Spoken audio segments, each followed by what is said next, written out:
Vale, pues seguimos con el apartado de la internacionalización de la guerra civil, esa confrontación no solo entre españoles, sino que poco a poco se van sumando distintos países, ¿vale? En torno a esas ideas.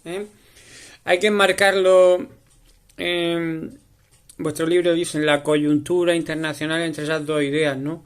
Una que lucha en los sectores conservadores en defensa de la civilización occidental, en lucha contra el comunismo ateo, ¿vale? Y otra que es la que llevan a cabo los partidos de izquierda, los partidos progresistas de izquierda, en lucha a favor de la libertad y en contra del fascismo de carácter totalitario, ¿vale?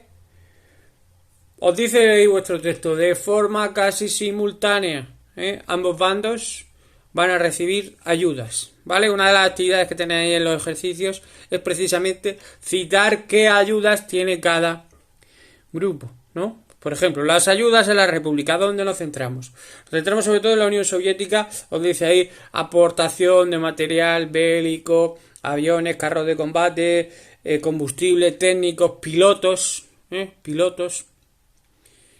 Luego, posteriormente hablaremos del caso de un piloto, que se ve aquí en este libro Con plomo en las alas, pero eso lo veremos cuando hablemos de la contienda, la batalla en torno a Madrid.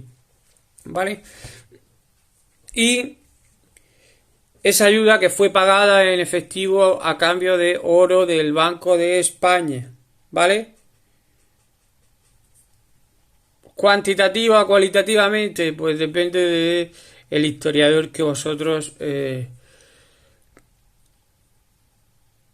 vayáis a leer. Entonces, lo que hemos dicho siempre, cuidado con los juicios de valor, ¿vale? Aquí en ciertos sectores pues hay una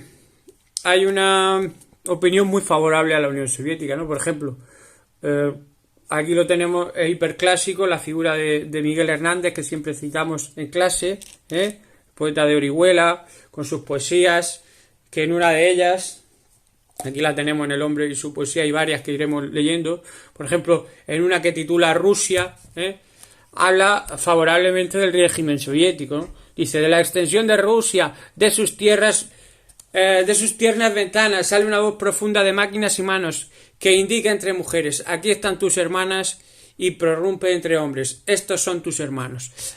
Sigue más adelante, compañero Stalin, de un pueblo de mendigos has hecho un pueblo de hombres que sacuden la frente, y la cárcel ahuyentan, y prodigan los trigos, como a un inmenso esfuerzo le cabe inmensamente, y continúa refiriéndose a el pasado, por ejemplo a Lenin, ¿no? Se arrojará, me adviertes, de su tumba viva Lenin, con pie de mármol y voz de bronce quieto, mientras contempla inmóvil el agua constructiva que fluye en forma humana detrás de su esqueleto.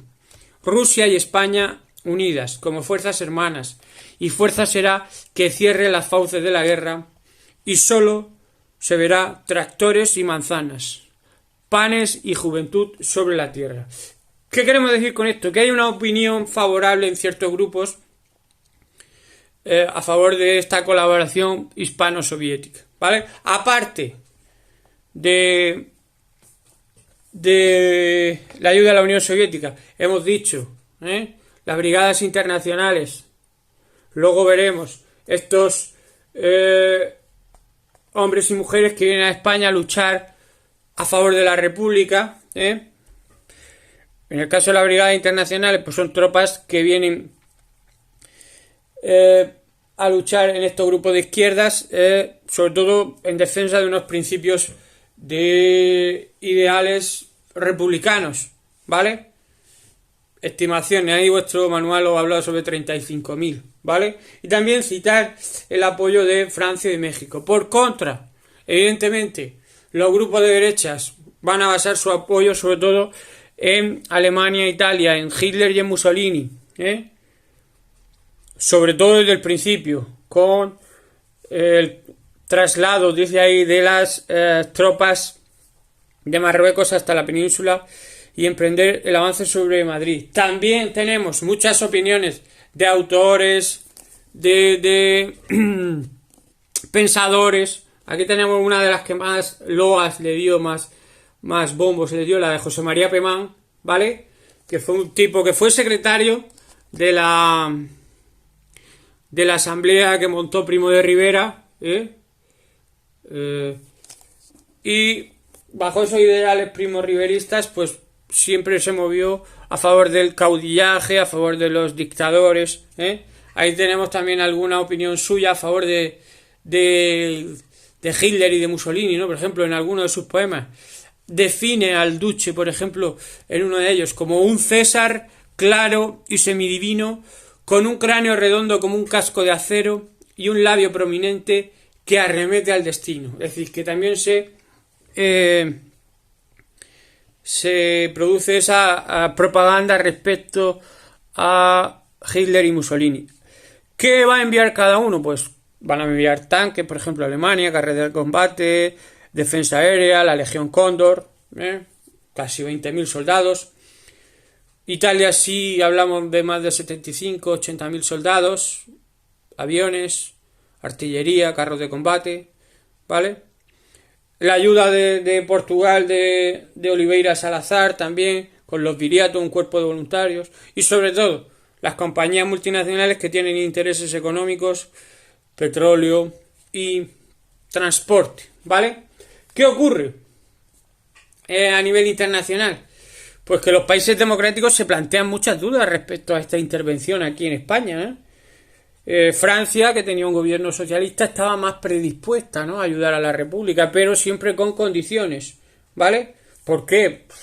Había cierta similitud, ¿no? Largo Caballero presidía el gobierno y era también socialista, ¿vale? En el caso de Gran Bretaña, ahí en el poder estaban los conservadores, entonces era un poquito más complejo, no mostraba esa misma predisposición a colaborar con el gobierno de España, ¿vale? ¿Qué ocurre? No querían que se adelantara ese episodio colateral y que encendiese la chispa para una posible guerra mundial de la que no se consideraban preparados, ¿vale? ¿De acuerdo? Evidentemente los ingleses también tenían mucho interés económico en la zona, ¿no? Por sobre todo las minas, la zona de Río Tinto, la minería, ¿vale?